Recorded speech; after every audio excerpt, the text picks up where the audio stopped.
হঠাৎ দেখে মনে হবে এই গাছ বুঝি উল্টো দাঁড়িয়ে আছে। এর ডালপালা দেখতে ঠিক গাছের শিকড়ের মতো। বিস্ময়কর এই গাছ প্রায় ৫,০০০ বছর বাঁচতে পারে। এটি একমাত্র গাছ যার উপর মাত্র ১২,০০০ টাকায় সুন্দরবন ভ্রমণ করুন your tours and travels Bogura. পশু পাখি থেকে শুরু করে নির্ভর করে বহু মানুষের রুটি রোজগার। এই গাছের অংশ থেকে বানানো যায় মানুষের পোশাক। এর ফল খাওয়া হয় সুপার ফ্রুট হিসেবে। এই একটি গাছ একা বাঁচিয়ে রাখে অসংখ্য প্রাণী ও মানুষকে। কিন্তু এই গাছ যা দেখতে অদ্ভুত হলেও তার রয়েছে এমন চমৎকার গুণাগুণ।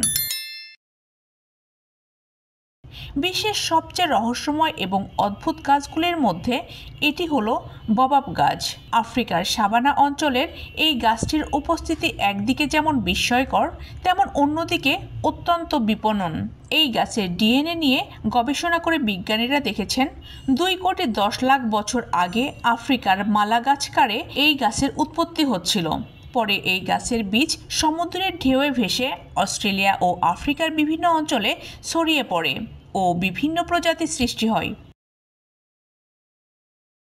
আকৃতি ও দীর্ঘায়নের জন্য এদের উল্টো গাছ বা জীবন বৃক্ষ বলা হয়।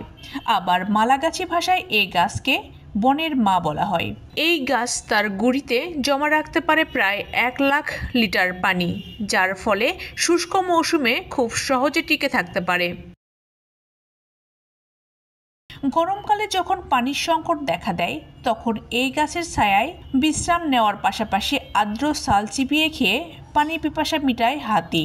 এছাড়া গাছের গুঁড়ি থেকে বিশেষ তন্তু দিয়ে রশি, এমনকি পোশাকও বানানো যায়। বাবাব এর ফল অত্যন্ত পুষ্টিকর হওয়ায় স্থানীয়রা অনেকেই এই ফল খেয়ে বেঁচে থাকেন। কেউ কেউ এই ফল বিক্রি করে রোজগার করে। পুষ্টিগুণ থাকায় বাবাব গাছের পাতা সিদ্ধ করে খাওয়া হয়।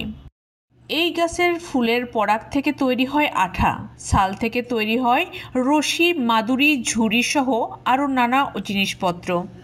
আফ্রিকার আদিবাসীরা এই গাছের পাতা, ফল, বীজ, ছাল, এমনকি কাণ্ডকে ঔষধ হিসেবে ব্যবহার করে। এই জন্য বাবাব গাছকে বলা হয় ট্রি অফ লাইফ। কিন্তু আফ্রিকার দক্ষিণ অঞ্চলের সম্প্রতি একদল গবেষক জানিয়েছেন এই গাছ খুব দ্রুত হারিয়ে যাচ্ছে। তাদের মতে জলবায়ু পরিবর্তনের কারণে আফ্রিকার সাভানা অঞ্চলের পরিবেশ বদলাচ্ছে। এমনকি এই গাছগুলোর জন্য নতুন পরিবেশের সঙ্গে মানিয়ে চলা এখন কঠিন হয়ে পড়েছে। এই গাছ হারিয়ে যাওয়ার খবর সারা দুনিয়ার বিজ্ঞানী ও গবেষকদের মধ্যে বেড়েছে চিন্তা। কেননা এই গাছ হারিয়ে গেলে ভেঙে পড়বে আফ্রিকার বাস্তুতন্ত্র, চলে যাবে অনেক মানুষের রুটি রুজি।